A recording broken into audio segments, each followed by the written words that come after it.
اسلام کے بنیادی جو 5 ارکان ہیں وہ کیا ہیں؟ پہلے نمبر پر توحید اور رسالت کی گواہی دینی، یعنی اللہ تعالیٰ کو ایک ماننا، اس کی گواہی دینا وحدانیت کی، اور دوسرا رسول کریم صلی اللہ علیہ وسلم کی رسالت کی۔ یہ پہلا رکن اسلام کا، توحید اور رسالت کی گواہی دینی۔ پھر نماز پڑھنا، زکوٰۃ دینا، روزے رکھنا رمضان کی، اور حج کرنا، یہ 5 رکن ہیں۔ تو اسلام کے ارکان میں سے ایک رکن زکوٰۃ کی ادائیگی بھی ہے، اور قرآن پاک میں بار بار زکوٰۃ کا حکم ہوا ہے۔ اللہ تعالیٰ والذین ھم للزکوٰۃ فاعلون، کہ فلاں پانے والے وہ ہیں جو زکوٰۃ ادا کرتے ہیں۔ تو تقریباً 32 مرتبہ زکوٰۃ کا لفظ قرآن پاک میں آیا ہے۔ تو زکوٰۃ ہے، یہ بہت اہم چیز ہے، اسلام کا رکن ہے۔ حضرت سیدنا بریدہ رضی اللہ تعالیٰ عنہ روایت کرتے ہیں، رسول کریم صلی اللہ تعالیٰ علیہ وسلم نے فرمایا، جو قوم زکوٰۃ نہ دے گی اللہ تعالیٰ اسے قحط میں مبتلا فرما دے گا، کہ جو زکوٰۃ نہیں دیتے تو لہذا ان کے کام میں، ان کے کاروبار میں، ان کے مال میں برکت نہیں ہوتی۔ اللہ تعالیٰ ان کو قحط میں مبتلا کر دے، کہ یا تو یہ مطلب ہے کہ یا مال کی کمی ہوگی، یا مال تو اس میں برکت نہیں ہوگی، یا مال بھی ہے اور اس میں ایسے مثلا نقصانات کا سامنا کرنا پڑتا ہے، تو یوں جیسے بندہ مال ہوتے ہوئے بھی قحط کا شکار ہے۔ اور دوسرا ایک حدیث پاک میں حضرت سیدنا فاروق اعظم رضی اللہ تعالیٰ عنہ روایت کرتے ہیں، رسول کریم صلی اللہ تعالیٰ علیہ وسلم نے ارشاد فرمایا، خشکی اور تری میں جو مال تلف ہوتا ہے، ضائع ہوتا ہے، وہ زکوٰۃ ادا نہ کرنے سے، یعنی جو خشکی میں ہو، تری میں، جہاں کہیں بھی مال جو ضائع تھا وہ زکوٰۃ کی ادائیگی نہ کرنے کی وجہ سے ہوتا ہے۔ تو لہٰذا دیکھیں کہ تھوڑا سا مال اگر آپ اللہ تعالیٰ کے راستے میں دیں تو مال اس کا دینے کا بھی اجر ہے، اور لہذا جو آپ کے پاس باقی ہے اس کی برکت میں، اس میں بھی برکت ہے، یعنی جو دیا اس کی وجہ سے جو مال موجود ہے اس میں برکت ہے، اور جو دے دیا اس کی وجہ سے اجر بھی ہے۔ تو لہذا تھوڑا سا مال ہے اس کو خوش دلی کے ساتھ نکال دیں، اور اللہ تعالیٰ کے حکم پر عمل بھی ہوگا اور اجر بھی ملے گا، اور لہذا مال کے اندر برکت بھی آئے گی۔ اسی طرح حضرت سیدنا ابو ہریرہ رضی اللہ تعالیٰ عنہ روایت کرتے ہیں، رسول کریم صلی اللہ تعالیٰ علیہ وآلہ وسلم نے فرمایا کہ صدقہ دینے سے مال کم نہیں ہوتا، اور بندہ کسی کا قصور معاف کرے تو اللہ تعالیٰ اس کی عزت ہی بڑھائے گا، اور جو اللہ کے لیے تواضع کرے اللہ تعالیٰ سے بلند فرمائے گا۔ یعنی اس میں حدیث پاک میں فرمایا کہ صدقہ دینے سے، یعنی زکوٰۃ کی ادائیگی کرنے سے مال کم نہیں ہوتا ہے۔ ایک صدقہ ایک نفلی بھی ہے، زکوٰۃ بھی اس میں آ جاتی ہے۔ اگر کوئی زکوٰۃ دیتا تو حتون میں مال کم نہیں ہوتا، نہیں وقتی طور پر ظاہری طور پر لگتا ہے کہ مثلا مال ہے، پیسے جیب سے چلے گئے، مال کم ہو گیا، لیکن حضور میں کہ مال کم نہیں ہوتا، یعنی وہ دیا جو گیا ہے وہ ایسی برکات اور ایسے ثمرات اس کے مرتب ہوں گے، لہذا وہ مال جو دے رہے ہیں بلکہ وہ بڑھے گا، اس کے اندر برکت آئے گی، لہذا مال سے کم نہیں ہوتا۔ تو اس لیے زکوٰۃ کو خوش دلی کے ساتھ ادا کرنا چاہیے۔ اب زکوٰۃ کی تعریف جو علماء نے لکھی کہ زکوٰۃ شریعت میں اللہ کے لیے مال کے ایک حصے کا جو شریعت نے مقرر کیا ہے، کسی مسلمان فقیر کو مالک کر دینا، وہ فقیر نہ تو ہاشمی ہو نہ ہاشمی کا آزاد کردہ غلام ہو، یعنی جو ایک مال کا حصہ اللہ تعالیٰ کے لیے اپنے مال میں سے نکالنا اور وہ کسی مسلمان فقیر کو دینا، اور جس کو آپ دے رہے ہیں وہ نہ تو ہاشمی ہو نہ ہاشمی کا غلام، یعنی نہ تو وہ سید دادا ہو اور نہ ہی ان کا غلام ہو۔ اب غلاموں کا سلسلہ تو ویسے ختم ہو گیا، اب یہ سادات ہی ہیں، تو لہذا جو سادات ہیں ان کو زکوٰۃ نہیں دے سکتے۔ اسی طرح زکوٰۃ دینے میں ضروری ہے کہ جس کو آپ دیں اس کو مالک بنا دیں، یعنی یہ نہیں ہے کہ مثلا آپ نے زکوٰۃ کے پیسوں سے یہ کھانا کھلا دیا، یہ ایک دیگ پکائی افطاری کروا دی، یا مثلا ویسے ہی کھانا کھلا دیا، تو اس طرح زکوٰۃ نہیں ہوتی، بلکہ جو چیز آپ زکوٰۃ کی اس کو دیں، مثلا چاہے کپڑا ہے، چاہے راشن ہے، یا کھانا ہے، تو وہ فقراء کو وہ دے دیں، کھلائیں نہ بلکہ ان کو دے دیں، وہ خود جا کر کھائیں، جہاں مرتبہ پہ بیٹھ کے کھائیں، ان کو مالک بنا دیں۔ صرف مباح کرنے سے تو زکوٰۃ نہیں ادا ہوگی، تو اس میں تملیک شرط ہے، مالک بنانا شرط ہے۔ جو بھی چیز ہے جس چیز سے اس کے ساتھ ادا کریں وہ اس کو جو فقیر ہے، جو مستحق ہے، اس کو مالک بنا دیں، یعنی اس کے ہاتھوں میں تھما دیں۔ اسی طرح اگر کہ مالک کرنے میں یہ بھی ضروری ہے کہ جس کو آپ نے زکوٰۃ دینی ہے وہ قبضہ کرنا بھی جانتا ہو۔ اب کسی پاگل کو زکوٰۃ دے دی، یا کسی بہت چھوٹے بچے کو دے دی جس کو قبضہ کرنا نہیں پتہ، یا جس کا دین تو ٹھیک نہیں ہے، پاگل ہے، اس کو دے دی، تو لہذا اس سے بھی زکوٰۃ ادا نہیں ہوگی، بلکہ یعنی دینے کے لیے ضروری ہے کہ جس کو آپ دے رہے ہیں اس کو قبضہ کرنے کا بھی پتہ ہو۔ اور اسی طرح زکوٰۃ کی کچھ شرائط ہیں، دیکھیں دین اسلام میں کہ ہر ایک شخص پر یعنی ہر جو کام ہے اس کی مثلا کہ لازم ہونے کے لیے کچھ شرائط ہیں۔ اب جیسے نماز ہے، جب تک بچہ نابالغ ہے تو لہذا اس پر نماز فرض نہیں ہے، جیسے بالغ ہوگا اب نماز فرض ہو جائے گی۔ اب زکوٰۃ ہے یہ بھی، اس میں بھی اس کے کچھ شرائط ہیں، اگر شرائط پائی جائیں گی تو زکوٰۃ واجب ہوگی، اگر وہ شرائط پائی نہیں جاتی تو لہذا زکوٰۃ واجب نہیں ہوگی۔ اب اس کی شرائط کی سب سے پہلی شرط ہے مسلمان ہونا۔ جو کفار ہے، کیونکہ مال زکوٰۃ بھی ایک عبادت ہے، جیسے دیگر ہم عبادت کرتے ہیں، نماز پڑھتے ہیں، روزے رکھتے ہیں، ذکر و اذکار کرتے ہیں، درود و سلام پڑھتے ہیں، تلاوت کرتے ہیں، یہ سب عبادت ہے۔ تو اسی طرح یہ مال خرچ کرنا یہ بھی ایک عبادت ہے، یعنی جو زکوٰۃ کی مد میں مال دیا جاتا ہے، خرچ کیا جاتا ہے، تو لہذا یہ بھی عبادت ہے، یہ مالی عبادت ہے۔ تو جو کافر ہے لہذا وہ تو عبادت کا اہل ہی نہیں ہے، تو لہذا اس لیے سب سے پہلی شرط ہے اس کا مسلمان ہونا۔ اور دوسری شرط ہے بالغ ہونا، یعنی جو بچہ چھوٹا ہے، ناسمجھ ہے، بالغ نہیں ہے اور اس کے پاس مال ہے، مثلا اسے وراثت میں مل گیا یا ویسے اس کے اکاؤنٹ میں اس کے والدین نے اس کو اس کا مالک بنا دیا، تو لہذا وہ جو مال ہے، جو چھوٹا نابالغ بچہ ہے، لہذا اس کے مال پر بھی زکوٰۃ واجب نہیں ہے۔ اور ایسے ہی تیسری شرط ہے اس کی عاقل ہونا، یعنی عقل مند ہونا۔ جو بچہ چھوٹا ہے اور عقل مند نہیں ہے تو لہذا اس پر بھی زکوٰۃ نہیں ہے، مثلا بڑا ہے لیکن وہ اس کا ذہنی توازن ٹھیک نہیں ہے، عاقل نہیں ہے، تو لہذا اس کے مال پر بھی زکوٰۃ نہیں ہے۔ اور اسی طرح مال بقدر نصاب اس کی ملک میں ہونا، یعنی اگر جو مال ہے وہ ایک تو بقدر نصاب ہو، لہذا دوسرا اس کی ملک میں ہونا چاہیے۔ اگر مال نصاب سے کم ہے یا کم مال تو نصاب کے مطابق ہے لیکن ملک میں نہیں ہے، اس کے پاس موجود نہیں ہے، تو پھر بھی زکوٰۃ واجب نہیں ہوگی۔ اور ایسے تیسری اس اگلی شرط ہے کہ پورے طور پر اس کا قابض ہونا، یعنی اس کے پاس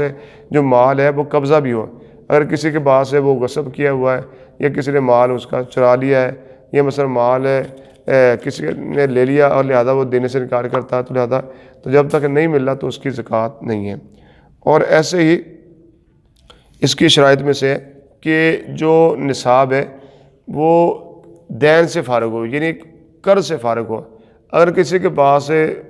بقدر نصاب مال تو ہے لیکن اس پر قرض بھی ہے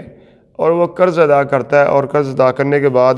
وہ مالک نصاب نہیں رہے گا، تو لہذا یعنی اس کے پاس نصاب مال بقدر نصاب نہیں موجود رہے گا، تو لہذا اس پر بھی زکوٰۃ نہیں ہوگی۔ اور ایسے ہی کہ اور یہ جو قرض ہے یہ اس وقت مانے ہے جب زکوٰۃ واجب ہونے سے پہلے ہو، یعنی زکوٰۃ واجب ہونے سے پہلے کا کوئی قرض ہو۔ اب زکوٰۃ واجب ہو چکی اس کے بعد کوئی قرض لے گا، تو لہذا یہ جو قرض ہے یہ زکوٰۃ دینے سے رکاوٹ نہیں بلکہ اس میں وہ زکوٰۃ دینی پڑے گی۔ اور ایسے ہی جو مال ہے وہ حاجت اصلیہ سے فارغ ہوا۔ اب حاجت اصلیہ کے جو انسان کی ضروریات ہیں، مثلا اس کی رہائش کے لیے مکان ہے یا گاڑی ہے یا موٹر سائیکل ہے، فرنیچر ہے، اور کھانا داری کے جو سامان ہیں، برتن ہیں، جو استعمال کے کپڑے ہیں، جتنی چیزیں جو اس کی حاجت میں ہیں، جو اس کی ضروریات میں، وہ ساری اس کی حاجت میں ہیں، تو لہذا جو نصاب ہے وہ حاجت اصلیہ سے فارغ ہو، یعنی حاجت جو ضروریات ہیں اس کے علاوہ ہو، ایکسٹرا ہو، تو لہذا اس پر زکوٰۃ ہوگی۔ اور ایسے ہی اس میں مال کا نامی ہونا بھی شرط ہے، یعنی جیسے ایک سونا چاندی ہے، یہ حقیقتاً یہ مالک نامی ہے۔ اگر سونا چاندی نہیں تو مال تجارت ہے، مثلا کوئی بزنس ہے کر رہا ہے، تو اس کے اندر اس کے بزنس میں کاروبار میں جو مال ہے، مٹیریل ہے، اتنا ہے جو مال ہے بقدر نصاب، یعنی نصاب کو پہنچ رہا ہے، تو لہذا اس پر زکوٰۃ واجب ہوگی۔ تو لہذا یہ سونا چاندی ہو، وہ چاہے استعمال میں آئے یا نہ آئے، چاہے وہ مثلا ویسے رکھا ہوا ہے یا چاہے وہ زیور کی صورت میں ہے، چاہے بسکٹ کی صورت میں ہے، کیسے بھی ہے، لہذا اگر وہ بقدر نصاب ہے تو لہذا اس پر زکوٰۃ واجب ہوگی۔ اب زکوٰۃ کا نصاب کیا ہے؟ زکوٰۃ کا نصاب یہ کہ چاندی کے حساب سے اگر چاندی ہو تو 52.5 تولے، کسی کے پاس 52.5 تولے چاندی ہو، یا جتنی چاندی کے 52.5 تولے چاندی کی جو رقم بنتی اتنی رقم اس سے حاجت اصلیہ کے علاوہ اس کے پاس موجود ہو، لہذا زکوٰۃ واجب ہوگی۔ ویسے اگر سونا ہے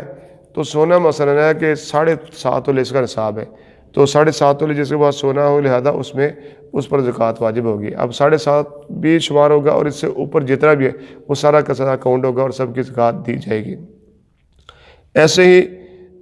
ایک اور شرط ہے کہ نصاب پر سال گزرنا ضروری ہے، اور سال بھی چاند کے حساب سے ہو، یعنی جو انگریزی ماہ ہے اس کے حساب سے نہیں ہے۔ مثال کے طور پر اگر کسی کے پاس رمضان کی 1 تاریخ کو مال آ گیا تھا اور مال بھی بقدر نصاب ہے، اب اس پر جب سال کے بعد دوبارہ آئندہ رمضان کی 1 تاریخ آئے گی، اب اس پر سال گزر جائے گا، تو شروع میں بھی صاحب نصاب ہے اور آخر میں بھی صاحب نصاب ہے، تو لہذا اب اس پر زکوٰۃ دینا واجب ہوگی۔ اسی طرح اگر درمیان میں مال کم ہو گیا، بقدر نصاب نہ رہا، لیکن جب سال مکمل ہوا تو مال پھر بقدر نصاب اس کے پاس موجود، اب پھر زکوٰۃ اس پر واجب ہوگی۔ اور ایسے درمیان میں کوئی اور مال مثلا ہے اس کے ساتھ مل رہا ہے، آ رہا ہے، اب ہر مال پر زکوٰۃ یعنی یہ سال گزرنا ضروری نہیں ہے، بلکہ ایک مرتبہ جو صاحب نصاب ہو گیا تو سال گزرنے کے بعد جب سال مکمل ہوا، اب اس کے پاس جتنا بھی مال ہے، چاہے وہ ایک دن پہلے آئے یا ایک ماہ پہلے آئے، جتنے بھی مال اس کے پاس موجود ہے اور اس کے پاس اب اس کی وہ تمام کی وہ زکوٰۃ ادا کرے گا۔ اور ایسے زکوٰۃ دیتے وقت یا زکوٰۃ کے لیے مال الگ کرتے وقت اس میں نیت ہونا ضروری ہے۔ اگر کسی نے مثلا کہ مال پہلے دے دیا ہے اور یا فقراء کو دیتا رہا اور بعد میں یہ نیت کرتا کہ میں نے جو پہلے فقراء کو دیا میں وہ زکوٰۃ میں کاؤنٹ کرتا ہوں، تو اس طرح زکوٰۃ نہیں، بلکہ دینے سے پہلے اور یا مال کو یعنی جدا کرنے سے پہلے یہ زکوٰۃ کی نیت ہونا ضروری ہے۔ اگر نیت نہیں ہوگی تو لہذا اس میں وہ زکوٰۃ نہیں ہوگی۔ اور ایسے ہی کہ اگر کوئی شخص مثلا ایڈوانس میں یہ نیت کر لیتا ہے کہ شروع میں کہ مثلا کہ سال کے شروع میں زکوٰۃ یہ نیت کر لیتا ہے کہ تھوڑا تھوڑا میں نکالتا رہوں گا اور سال کے اختتام پر حساب کروں گا، تو اگر وہ لہذا جو دے رہا ہے تھوڑا تھوڑا دے رہا ہے تو ساتھ ساتھ نیت کرتا جا رہا ہے کہ یہ زکوٰۃ کے پیسے میں دے رہا ہوں، زکوٰۃ کا مال دے رہا ہوں، تو لہذا سال مکمل ہونے کے بعد آپ وہ پورا اپنا حساب و کتاب کر لے۔ اگر تو جو دیا ہے جتنی زکوٰۃ بنتی ہے وہ برابر ہو گیا تو پھر تو زکوٰۃ ادا ہوگی، اگر کم ہے تو جو کمی ہے وہ پوری کر دینی۔ اگر کوئی ایکسٹرا مسئلہ ہے کہ فرض کریں کہ زکوٰۃ اس کی بنتی تھی 10,000 روپے اور اب اس نے 12,000 روپے یعنی نکال دیے، اب 10,000 تو اس کی زکوٰۃ ہوگی، اب 2,000 جو اوپر ہے وہ چاہے تو وہ نیت کر لے کہ آئندہ جو میری زکوٰۃ میں لہٰذا اس کو ایڈوانس میں شامل کرتا ہوں، تو لہٰذا اس طرح بھی اس کی ادا ہو جائے گی۔ اور ایسے زکوٰۃ کا جو مال ہے، روپیہ پیسہ، یہ مردے کی تجہیز و تکفین میں یا مسجد کی تعمیر میں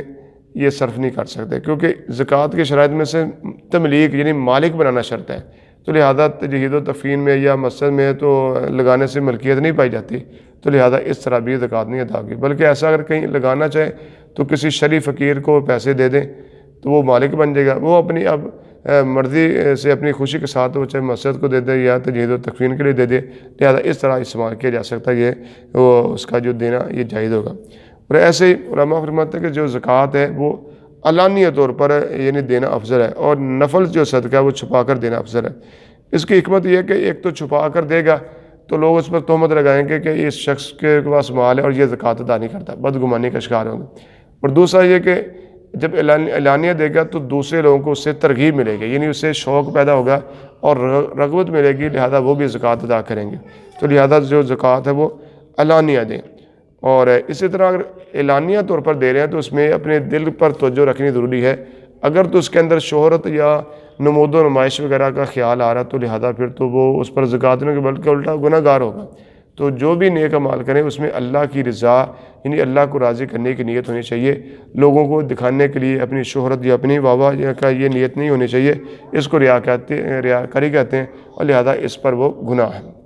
اور ثواب کا مال کا جو اجر ہے یہ بھی نہیں ملتا۔ اللہ کریم کی بارگاہ میں دعا ہے اللہ تعالی ہم سب کو علم و فہم کی توفیق عطا فرمائے۔